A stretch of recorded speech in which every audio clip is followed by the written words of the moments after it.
As was mentioned, I'm the Director of Policy for the National Immigrant Justice Center. We are based in Chicago. We primarily do direct legal services and strategic litigation on a range of immigration issues.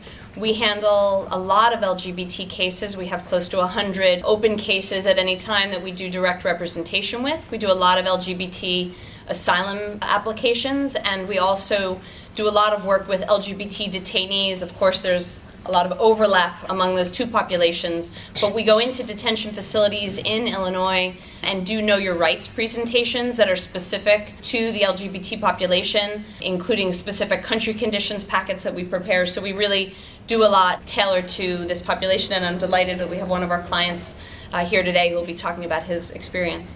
What I wanted to talk about quickly today is some of the challenges that we see in terms of the asylum applications that we advance and the detention of our clients and other LGBT asylum seekers.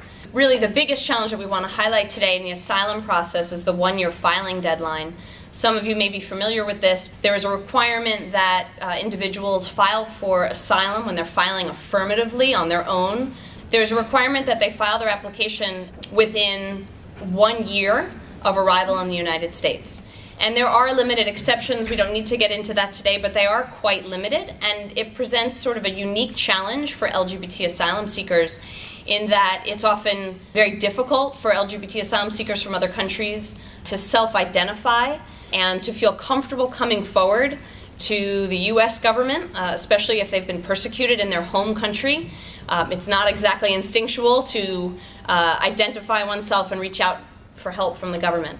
It's also a very complex system, the asylum process. So many asylum seekers don't come here with an understanding of how the process works or that there is this one-year deadline that they're supposed to comply with. Many asylum seekers are just happy to feel safe and to feel out of immediate danger. So this one-year filing deadline has been a big challenge and something that many asylum seekers need to overcome. The other challenge that I want to highlight today is asylum seekers who are in detention. And there's sort of a myriad of challenges that are wrapped into that. First of all, anyone who's held in detention is going to have limited access to an attorney. You may know that immigrants are not entitled to a lawyer, they're not provided an attorney. So it's incumbent on the asylum seeker who's navigating this very complex, bureaucratic, technical system to figure it out. And LGBT asylum claims are often complex as well. And so the remoteness of these detention facilities, the limited phone access, and the just general difficulties in identifying an attorney who can help someone with a claim is really complicated by the mere fact of being held in a detention facility. A second challenge regarding immigration detention for LGBT asylum seekers that I wanted to flag is solitary confinement. A lot of folks end up being placed in protective custody, either at their own request or at the judgment of the Immigration and Customs Enforcement Agency for the physical safety and well-being of an LGBT detainee, because it's difficult to house them with the general population. There are obvious problems with solitary confinement.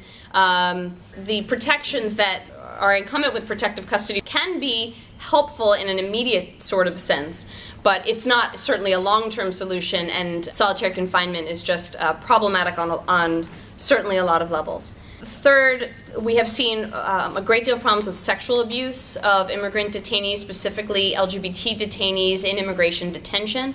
And IJC filed a mass civil rights complaint with the DHS Office of Civil Rights and Civil Liberties, flagging concerns about dozens of clients that we've had who have experienced sexual abuse in detention.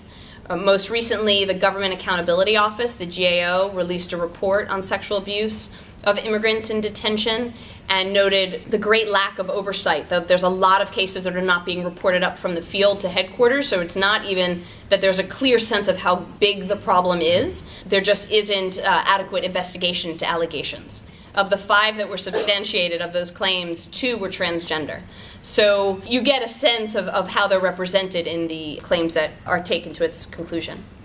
And finally, some of you may be familiar with an immigration bed quota or mandate that requires that ICE fill 34,000 immigration beds at all times. They at times even exceed that capacity. It means that we're detaining over 400,000 people a year at a cost of $2 billion a year, $5 million a day. And that vastly skews our ability to use things like alternatives to detention, which for LGBT detainees and asylum seekers provides a much better mechanism than solitary confinement in a detention facility. It allows for ICE to assess someone's individual situation and consider everything from release to orders of supervision where they report in during the pendency of their immigration removal proceedings. It can be GPS ankle bracelets, other ways that we can make sure that people are appearing in immigration court and complying with removal orders, but don't need to be in a detention facility.